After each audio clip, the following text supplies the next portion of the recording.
সংসার টেকাতে বহু চেষ্টা করেন অপু বিশ্বাস। প্রধানমন্ত্রীর হস্তক্ষেপ পর্যন্ত চেয়েছিলেন। শেষমেশ তারকা জুটি সংসার টেকাতে উদ্যোগী হয় ঢাকা উত্তর সিটি কর্পোরেশন। ৩ দফা সালিশ বৈঠক ডাকেন, কিন্তু প্রতি বৈঠকে অপু উপস্থিত হলেও দেখা যায়নি সাকিব বা তার পরিবারের কাউকে। এরপর হার মানেন অপু, সবকিছু ছেড়ে দেন ভাগ্যের উপর। দেশের আইন অনুযায়ী নোটিশ পাঠানোর ৯০ দিনের মধ্যেই দুই পক্ষের মধ্যে কোনো সমঝোতা না হওয়ায় ২০১৮ সালে ২২ ফেব্রুয়ারি সাকিব ও অপুর বিবাহ বিচ্ছেদ কার্যকর হয়।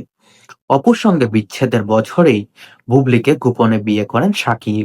২০২০ সালে মার্চে তাদের পুত্র শেহজাদ খান বীরের জন্ম হয়। অপুর ঘটনা পুনরাবৃত্তি। কিং খানের দ্বিতীয় বিয়ে আর সন্তানের কথা প্রকাশ পায় গত বছরে। ৩ অক্টোবর বুবলি তার ফেসবুক পেজে সবকিছু প্রকাশ করেন। গোপনে বিয়ে ও সন্তানের খবর প্রকাশ্যে আনার পর অপুর মতো বুবলির সঙ্গে দম্পতি কোলাহল প্রকাশ হয়। পরে শাকিব খান একে একে অনেক নিয়ে নানা আপত্তিকর মন্তব্য করেন। শাকিব